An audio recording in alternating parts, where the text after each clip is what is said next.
One of the job or the duty or the ministry of a church is to raise up people so that they can serve the Lord. It's very important, especially our young people, our young children. They need to be trained in God's word, fed, not only fed the word of God, but trained in God's word. It's very important that once we study God's word, I tell you, my young brothers and sisters, nothing in the world can stop you. The word of God is very powerful, more powerful than we can ever imagine. The word of God, which was by the side of the Father, came down into the world, became flesh, overcame every sin, every drawback of the fallen human nature, was on the cross, was raised up on the third day, and he is by the side of the Father. It is the same substance that God is putting into your heart and my heart.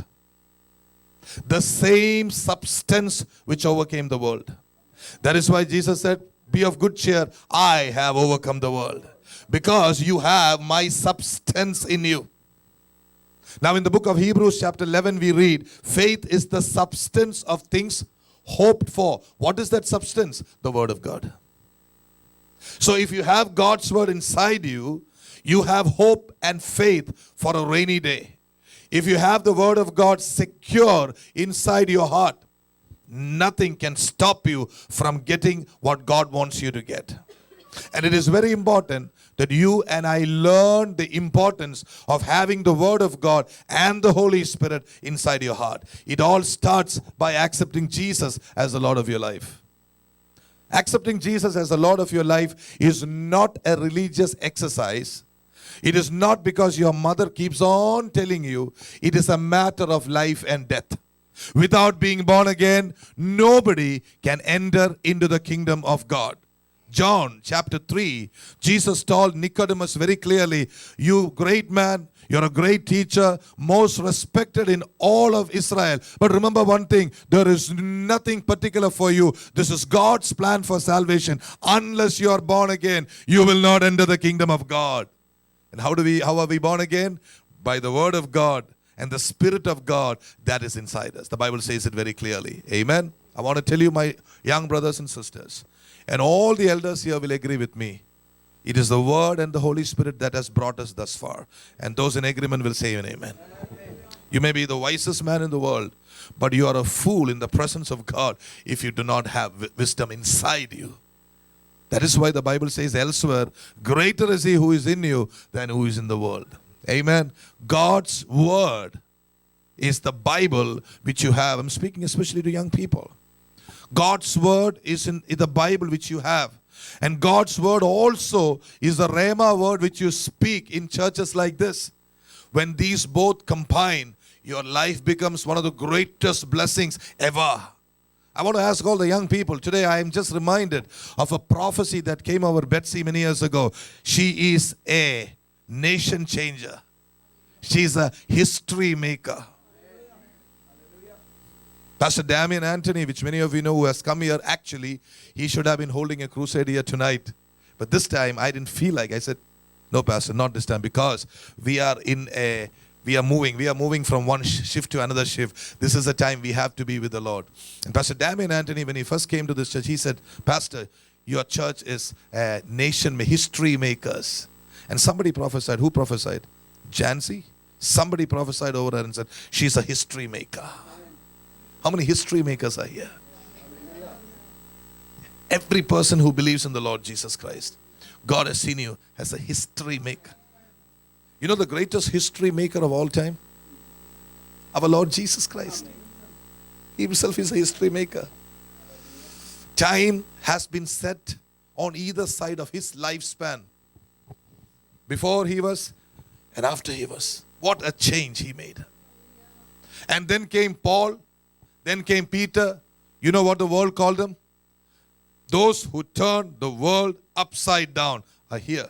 Oh, by the way, the other day the Lord told me that was not just an expression. It really happened. Through their preaching of the gospel, the world turned upside down. Really. Before the gospel, man's head was where his feet should be, and his feet was where his head should be. Because they had fallen, Hindi we say ulta. Yes, the head came to where the feet should be. The preaching of God's word, the preaching of the cross changed the situation of the world. Children, did you know it is the gospel that has brought all the civilization that you see today? Any country, history of any nation, any culture, if there is anything good, anything praiseworthy, it is because of the gospel of Jesus Christ. When the devil had trapped man and tried to destroy him once and for all and make him live like animals, the gospel of Jesus Christ came. And it changed civilizations, changed people, changed governments. Today, if America has anything to boast of, it is the gospel of Jesus Christ. I want to openly declare, proclaim, and say America was not born or raised by liberals of any kind. America was founded in the word of God. America shall sustain by the word of our God. This morning in the Malayalam service, somebody was praying, when you open a door, nobody can. Till God's purposes are fulfilled, nobody can stop. God will continue to provide. This is truly a blessed nation. You and I have been given into this nation for a purpose. How many of you know that? You know, my love for children is really abounding. You know that. I purposely try not to show any affection to children. But you know what happens when I show affection to children? It is with much restraint that I stand here. Hallelujah. Pray that the children will all feel welcome and loved in this place. Those in agreement say amen. Okay. So how many of you know that you're in this nation with a purpose? Especially I'm talking to young people. Yes. Let's see your hands. Only 50%. Only 50%. Alan, you believe only 50%. So after you're married, you want to go back to India. So I see. What's the purpose God has for you? The purpose is to carry the glory of God. That's it. That's it. You got it. To carry God's glory wherever you go, whatever you do. When people look at you, when people speak to you, when people see you, they should see one thing: Jesus. That's the purpose what we are. We may be pastors, we may be hardworking professionals, we may be investors, we may be anything, but to carry the glory is the purpose. Amen. You don't have to be a full-time preacher. You don't have to be a full-time pastor. You don't have to be an apostle. You can be. God is looking for genuine workers. Hallelujah. But anything that you do, if you do it with Jesus, you will be able to carry His glory. Any candidates today to carry the glory? Any candidates today? Hallelujah. Amen. Amen. Praise God. Okay, the Lord gave me a word which I shared in the morning. And I shared it in such a way that those who did not know much about the story of Boaz and Ruth will be able to get used to it so that I can finally bring you to that point. But in the English service, we are going to do it ulta. Let's go therefore to the book of Ruth so that those who were listening to the message in the morning also will not sleep as much as they used to sleep in the last services. Hallelujah. Praise God. I want to congratulate all of you who sit in the second service. Hats off to you, because I never sat. Yeah, I did. Praise God. Okay. Good for you. God bless you. And those who came for this service, this is a message that the Lord has given for this church. And because you have come today, it is connected with the prophecy. Your life also is connected with this prophecy. Here we go in the book of Ruth and chapter 3.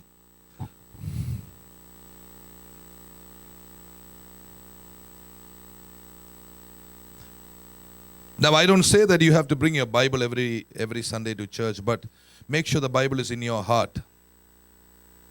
Make sure, until it is in your heart, it is good to read the Bible every day, morning and evening. I'm speaking to a lot of young people today. Read the Bible every day, even if you don't feel like it. Read the Bible every day. One chapter of Proverbs. You know, it's a good diet. How many of you like children? I want to tell you this. One glass of Proverbs, and then you can have a boiled Psalms. And then you can have just like you have your bacon or your sandwich, you can take a little bit of the New Testament, the books, the Pauline epistles, all together make a wonderful diet. Amen. Do that. You will be invincible. Hallelujah. If you can wake up at least, nowadays, when you tell people to wake up early morning, please wake up at least at 10 o'clock, early morning at 10 o'clock. When we were all young, when our parents used to tell us, wake up early morning, man, that meant 4 o'clock or 5 o'clock for us. But when I came to the United States of America, I found out early morning was 11 o'clock in the morning. And if 12 o'clock, people get up at 12 o'clock, hallelujah, that's a miracle. I tell you, people, whether you're in India or America, except for those who work throughout the night or who have to work, I tell you, there is a special blessing for those who wake up in the morning in the presence of God. I have known it, I have experienced it, and I have just begin to introduce it to the younger generation. Children, let me tell you, if you want to stand strong in a time of crisis, in a time of compromise, please know, spend your first hour with the Lord Jesus Christ. The great man of God, his name was Stanley Jones. He was a preacher. He preached like this once. If you don't want to meet with the devil, meet with Jesus first. If you meet with Jesus in the morning, then even if you meet the devil, you'll be able to say, shut up and get out of my way. I have other things to do. Hallelujah. Spend time with Jesus. You will see. Some of you may be thinking, if I were to wake up at 4 o'clock in the morning, that means I have to go to bed at least by 2 o'clock.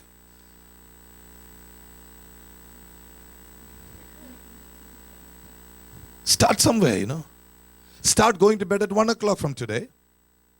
And then start going to bed from 12 o'clock after 1 week. This is great. It's okay. Leave him. Start going to church from 12 o'clock. Going to your bed at 12 o'clock. The third week, start going to... Leave him alone. It's okay. From 11 o'clock. Are you hearing me? Okay. Because God's grace is there to help you gradually. Those of you who have not heard this part of grace, let me tell you, till you get into the discipline that God wants you to, He will slowly lead you step by step, till you will go to sleep probably at 10 o'clock, wake up at 4 o'clock in the morning. Those who in agreement say amen. It doesn't happen overnight, Parents who keep on telling your children, you must go to sleep at least at 2 o'clock. Let me tell you, pray for them so that they will start listening to you. 2 o'clock, let them start going from 1:45. Hello. It may take some time, but eventually through your prayer, it can happen. And somebody said amen. It is possible. All things are possible because we believe. Okay? So children, when you spend time, and I'm telling not only children, I'm speaking to the children of God, all of us. These days, take a challenge to spend the early hours of your time with God. I'm not talking to those who work throughout the night or those who came back at 12 o'clock in the night after your... No. I'm speaking about people if you have time. If you have time. And this summer, pray. Especially I'm speaking to some of the men folk. Pray that I don't call you at 6 o'clock in the morning, come to your house and call you and wake you up and take you with me for a morning walk. Don't say I didn't warn you. All the men in the church, those who are not working early morning and those who are not working late in the night. Don't be surprised if I come to your doorstep suddenly and say, hey, let's go for a morning prayer walk. Those in agreement say amen. Thank you. And you see what we're going to do. Because early morning time, there is something awesome. Proverbs 8:34, last verse. And then we'll go into this word quickly. Proverbs. I keep speaking about God's word because the Lord gives me utterances about the importance of the word of God and the Holy Spirit. Hallelujah. Okay. Romans 8:34. Verse 34. Proverbs, she's right. Proverbs 8:34. Look at this. Blessed is the man that hears me, watching daily at my gates, waiting at the posts of my door. You know what it means? So reading the word, meditating, reading the word, till you begin to see the Holy Spirit beginning to speak to you. The entrance of your word gives me light, says the word of God. Then when the word of God comes inside your heart, things begin to change. The pultas of your life begins to become straight. Everything that is upside down begins to go straight. And I tell you, you'll be surprised. Suddenly one day you'll find yourself waking up at 4 o'clock in the morning. Oh, by the way, when you do that, don't call us or wake us up. Because some people get so excited about something new happening, they try to shake the whole world. I had a friend in college when I was studying. If he does something, he wants everybody to like that. He would get up once in a blue moon at 4 o'clock in the morning. That day he makes it sure that all used to stay in a hostel. Yeah, wake up. So what do you want? It's 4 o'clock, wake up. This guy gets up at 11 o'clock in the morning every day. But for some reason he woke up at 4 o'clock. He wants everybody to wake up at 4 o'clock. Don't be like that. Wake up, spend time with God, pray, worship, read your word. I tell you, even today, how many of you enjoyed the worship? I really enjoyed the worship. But I tell you, if you follow a strict discipline and start serving the Lord with the anointing and the grace God has put in your heart, you will see fireworks in this place. And I am expecting that. Those in agreement can say an amen. God will do it. God will do it. Amen. Here is a word for somebody. I want to do this. Come here. Somebody is really praying for a door to open. If it is you, you can stand up now. We are going to pray this song, sing this song for you. God is going to open a door for you. As an act of faith, if it is you, you can stand up. The Lord just told me that. God will make a way where there seems to be no way. He works in ways we cannot see. He will make a way for me. He will be my guide. Hold me closely to His side. With love and strength for each new day, He will make a way. He will make a way. Saying God will make a way where there seems to be no way. He works in ways we cannot see. He will make a way for me. He will be my guide. Hold me closely to His side. With love and strength for each new day, He will make a way. He will make a way. Actually, with your permission, I'm moving out of my own rules. Just that song in Malayalam for once. This is for somebody I know. Same pitch. വഴി തുറന്നിടും യേശു വഴി തുറന്നിടും അടഞ്ഞതാ പാതകൾ തുറന്നിടും തൻ ശക്തിയാൽ വഴി തുറന്നിടും യേശു വഴി തുറന്നിടും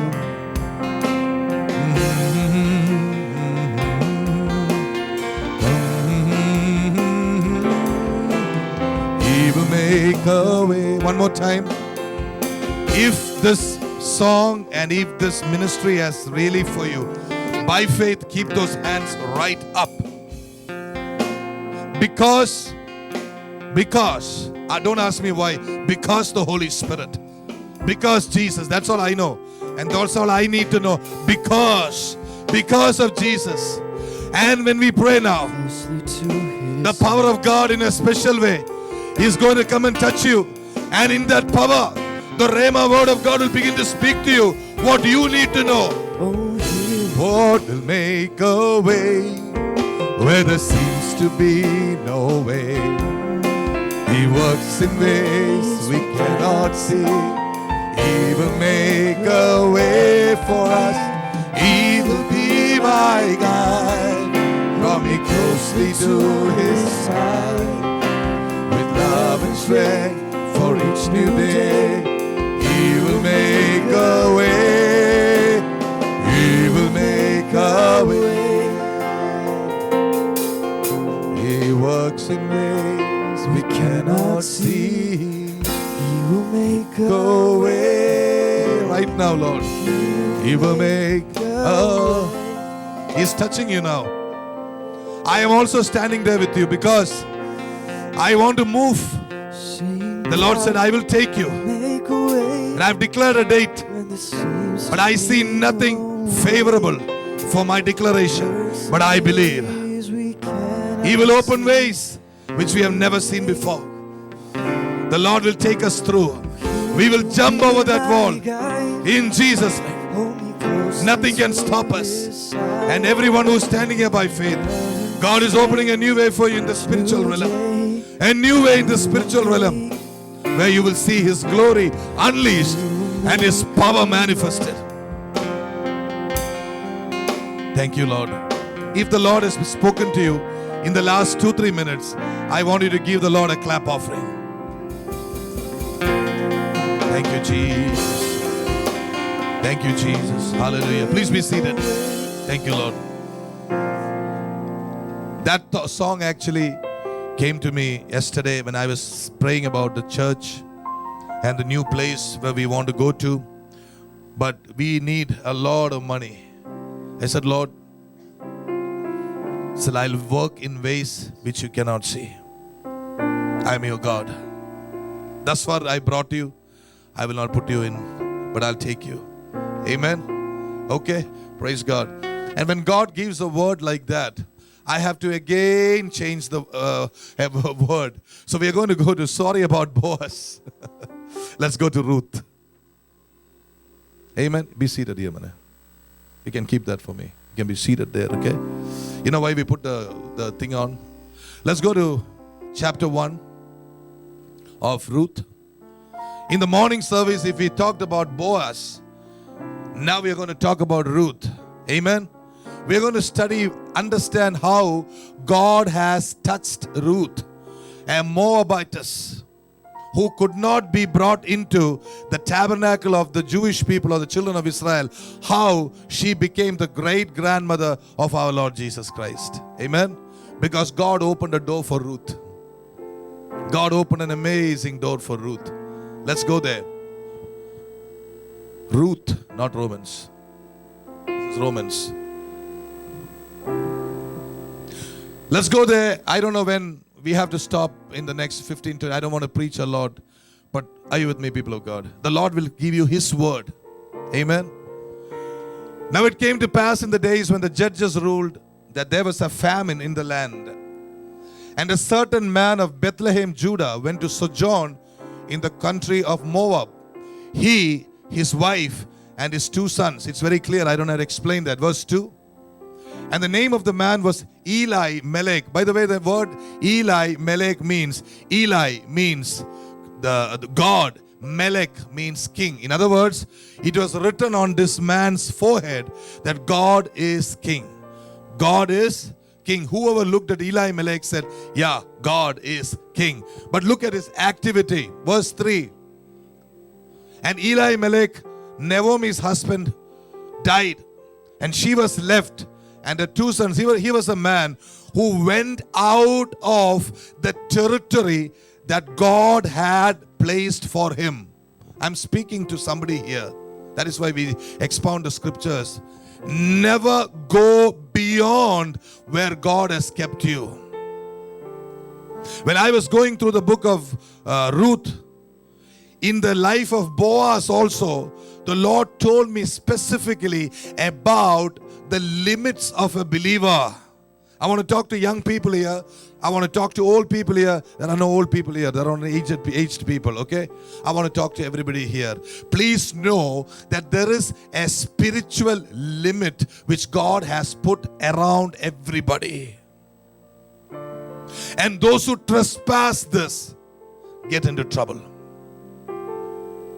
Amen. Here's some instruction this morning, saints of God. Every believer has a limit which God, a border which God has placed for them.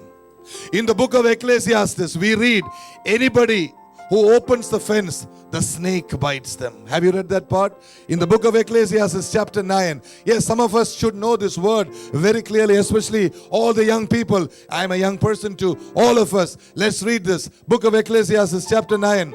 Let's go there quickly.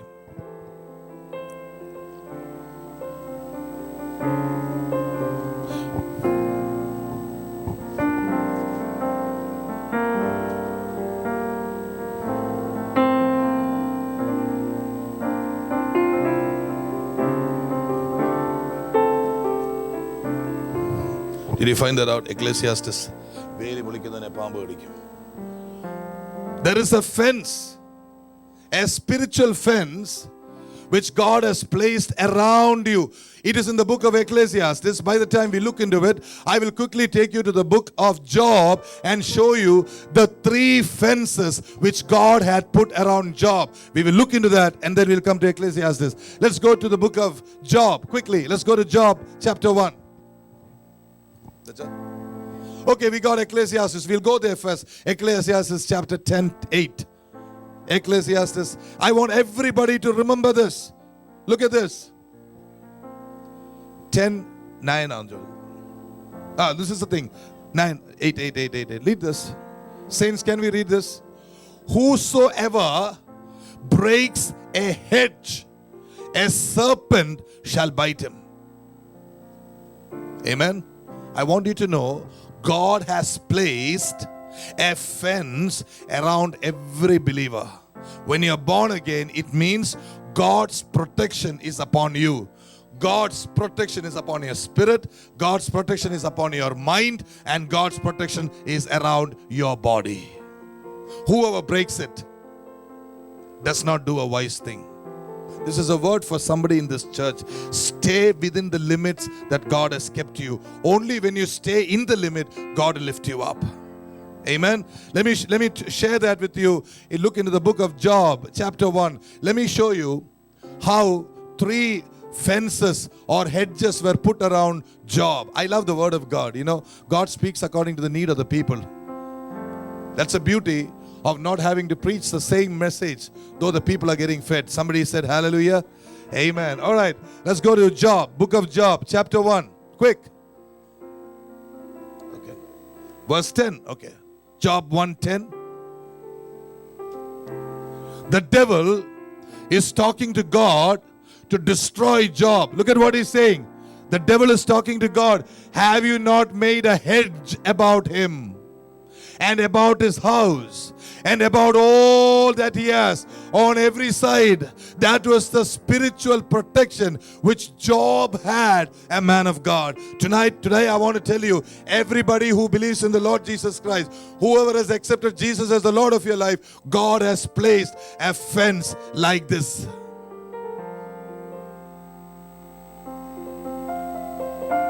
Your relationships. What are the kind of relationships that you have? Is it something that you can openly speak about? Children, young people, are we forced to do something on the sly? Don't tell daddy and mommy, don't tell pastor at all. Make sure nobody knows about it. People get into trouble and say, Pastor, I hope it doesn't happen here. Don't get into trouble. God expects accountability. I want to tell all the young people here, unless and until you are accountable to Almighty God, it is difficult for God to entrust you with something great. How many of you are looking for a great future? How many of you want to go places with God? You have to get into this aeroplane which is called accountability. Never expect to play the fool and say, suddenly one day God is going to lift you. I wish it would be. That is not the dynamics of it. If you want to fly high, you have to get into the aeroplane. And if you have to get in the aeroplane, you need to qualify. And I want to tell you, those of us who want to fly high, there are certain limits which God has kept you. It is for your own good. This morning, this word is coming very powerfully. In fact, the Malayalam service also, it was there. Stay under the covering. This is a word. Stay under the covering. It was the Catholic Church that first brought in the concept of the covering. I want you to know this. Every one of us, you should know, we have a spiritual covering or protection over us. How many of you know this? Who is our spiritual covering? You can say that. Our Lord Jesus Christ is our spiritual covering. Amen. But the Lord Jesus Christ also has put a particular covering over us in the local church where we come. Amen. Same thing that was said in the morning. Okay? Stay there, grow. Women, do you have a covering? Sisters, do you have a covering? I want you to know the dynamics. She is under my covering as a father. I have a covering over her as a father. She has a covering from me as a pastor. When one day she gets married, I will hand over her covering to the man who God has found for her. She is equally accountable to him as she is accountable to me after marriage. What about widows? You want to know? God himself is their covering. Did you get that? There has to be an order. In our spiritual life, there must be an order. And this is the order which God has found for women. Some people ask me, Pastor, are you saying only sisters have? No. Every one of us have been found to be under some human but still spiritual authority. Let the church know this.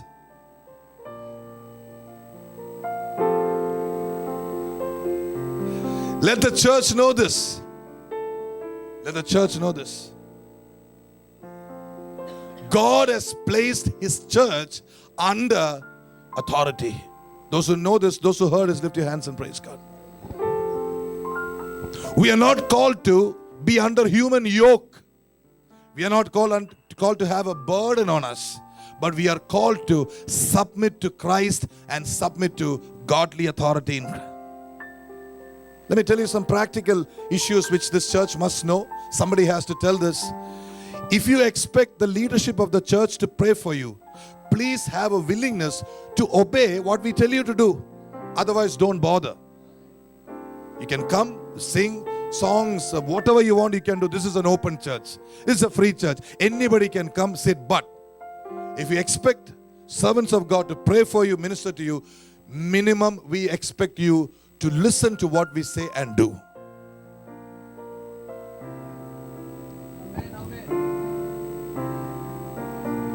Is it clear? Pastor, pray for us. Sure.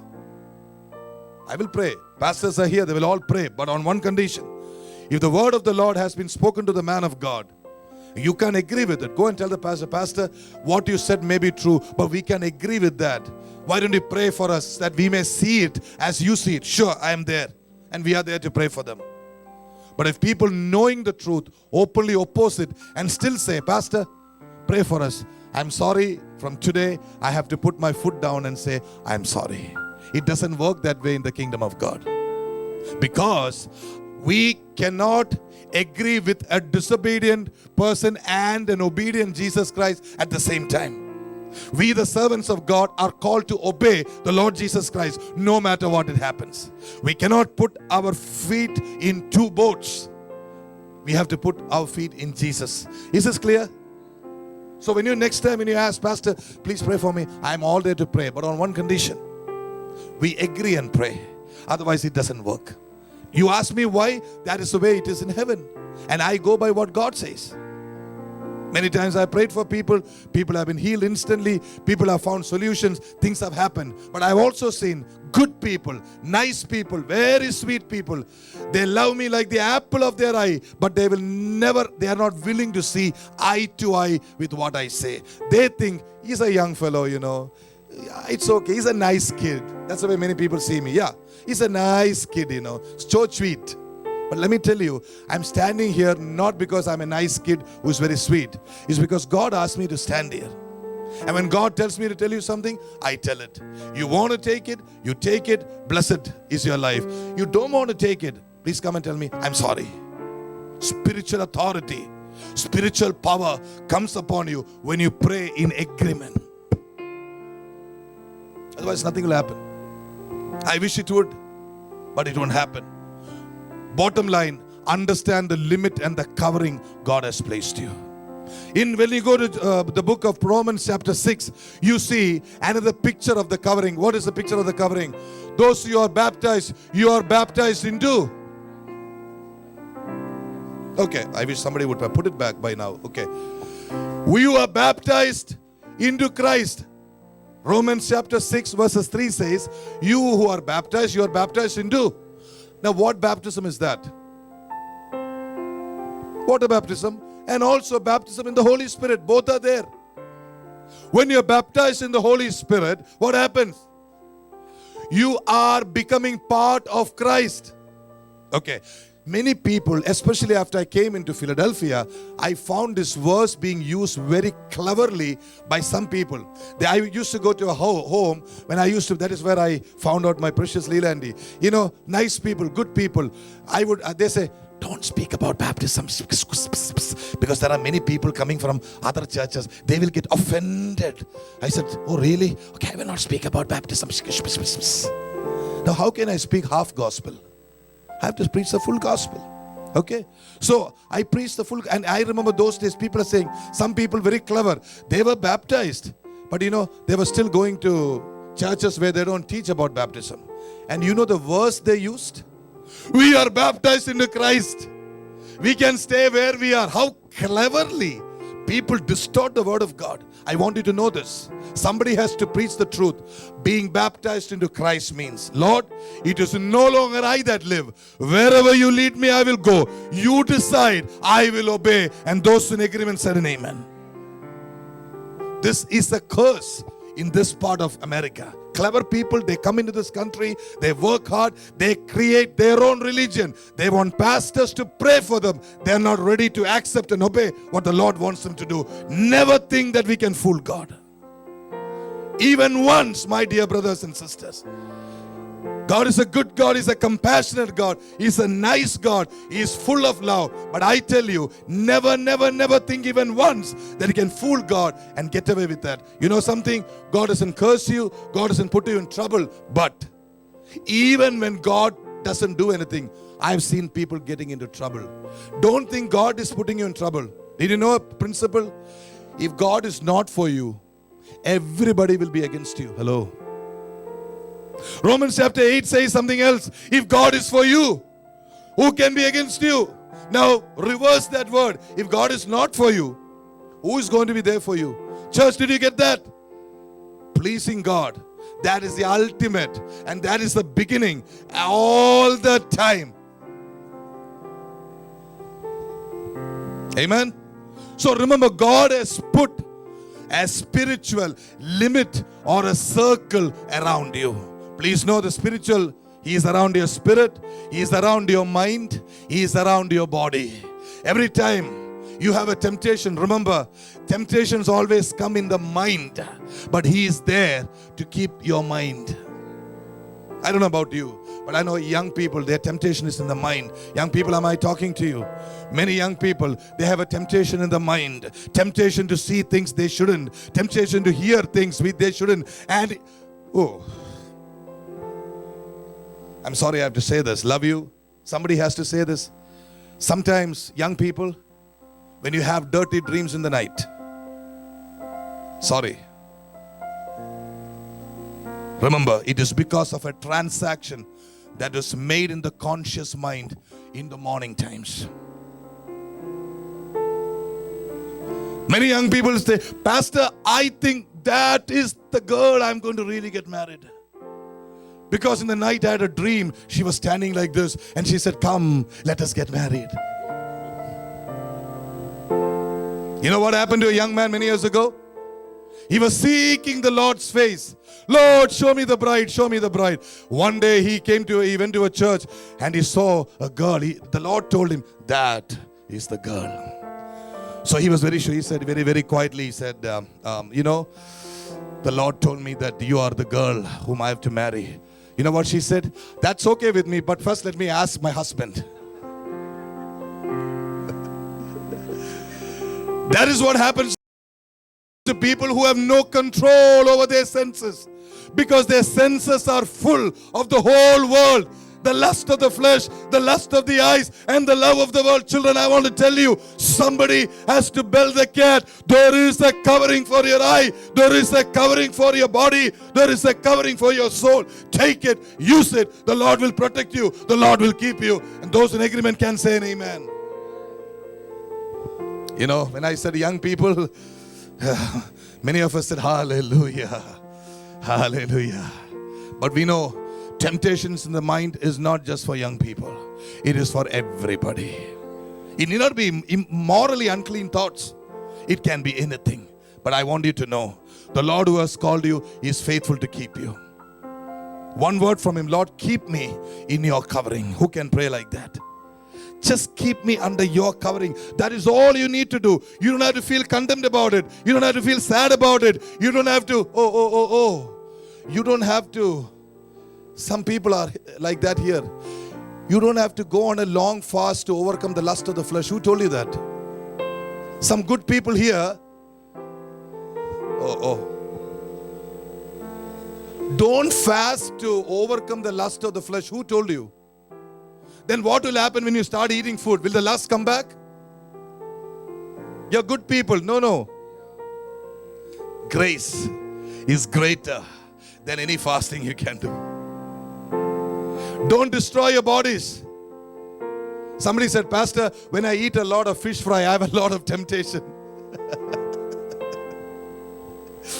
When I eat a lot of, beef fry, it makes my body very, very full of heat. And I have to say all these things. Sorry. I have all kinds of temptation. So I will give up. Who told you all this nonsense? So I will fast and pray. Lord, give me a diet, only vegetable diet. Who told you? Go and eat everything in the name of Jesus, because it is not food that keeps you in holiness. It is the Spirit of God and the grace of God and the power of God and the love of God. Somebody said hallelujah. Don't destroy your body for the sake of holiness. Your body is a living temple of holy God. And He wants to reside it. Have you seen a lot of people who do a lot of restraint on their body? They're never happy. Never happy. Have you seen that? I've seen a lot of people. Brother, how are you today? 53rd day of fasting. Praise the Lord. Tomorrow the Lord will do miracles. But are you eating something? No. If I eat something, the Lord's blessings will be taken away. My brother, come out of the old covenant. Come out of the old covenant. Your fasting is not going to do anything. I never think these things are in the church, but the Lord is revealing this church. Can you all lift your hands and praise God? If you ever thought that you are going to fast and pray and bring your body under subjection, you are disappointed. I will show you a man called Paul who said like this, I bring my body under subjection, and nothing happened. He still continued to get angry. I know people who, I have to overcome my anger. From tomorrow, I'm not eating chicken fry for 7 days. And then in that fasting and prayer, Lord, I pray I will not get angry. On the 8th day, he has a double portion of chicken fry and he gets angry double portion. People of God, I'll show you something better. Love from Almighty God. Acceptance from Almighty God, which says, I love you. I will do the needful. This is grace. This is a new covenant. Remember the privileges that you have in the new covenant. You have a covering around you. You have a covering around your mind. You have a covering around your spirit. Then what can go wrong? Answer. You know the answer. Every time we move away from the alignment that God has placed us, we get into trouble. Tonight, this morning, I'm speaking to some people here in the service English. Get back into the alignment with God. That's all you need to do. Once you are in alignment with God, everything begins to work out smoothly and well. Amen. Can we close our eyes for a minute? Thank you, Jesus.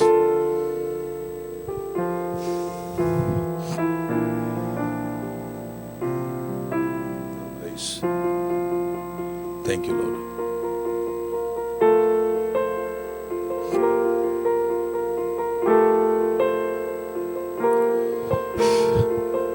Yes, Lord. Hallelujah.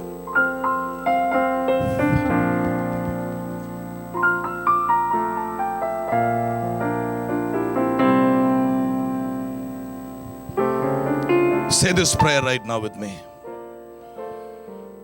Lord Jesus, please put me under your covering, your spiritual covering, your soulish covering, and your physical covering. I am married to you, Lord Jesus. You are the Lord of my life. Strengthen me. Use me as you want to. In Jesus' name. Amen. If you're walking in alignment with God, you can open your eyes. If you're walking in alignment with God right now, even now, some of you have been set free from your bodies and your minds. I don't have to specifically call you, but many of you have been struggling. You have been set free today. In Jesus' name. Get into the covering. You know why we take so much of time to explain a point? The Lord just made me understand. Because to go from one point to another point, there's so many obstacles which the Holy Spirit is dealing with little by little by little. Amen. That is why we take so much of time. You need more of God's word. And it cannot be just stopped in the next 1 hour also. This ministry can go on. But we have stopped at some places where people have struggles. But God has set you free today. The word has set you free today. Amen. Let's stand up in God's presence. Remember the covering. Just remember the covering. Just pray, Lord, bring me under your covering. Just remember two things from today's ministry. Number one, God is going to bring some people together who the world thought it is impossible is going to happen. Two, say, Lord, I am under your covering. The covering of the Holy Spirit, the covering of the Lord. These two things, please remember. And God is going to lift you. Mane, bring it down. How many of you really need a touch from the Lord? You are desperate for it. Only such people lift your hand. Really, if you're desperate. I really need it. This morning, the Lord in the morning, through the word, He touched many people.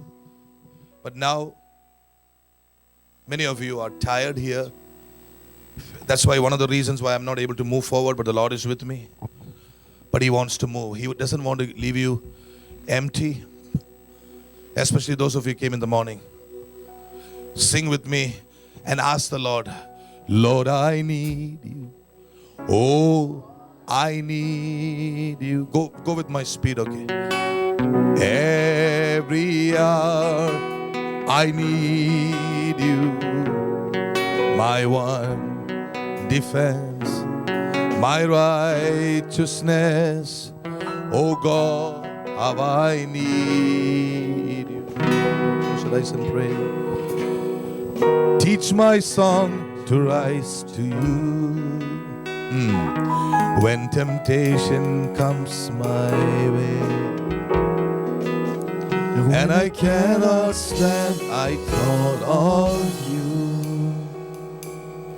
Jesus, you're my hope and Lord, I need. Thank you. Oh, I thank you. Thank you, thank you, thank you, thank you. Thank you, Lord. Every hour. Yes, Lord. God bless you and keep you. The Lord make His face shine upon you, give you peace, love, victory, and may all that you touch become blessed. Go in the strength of the Lord.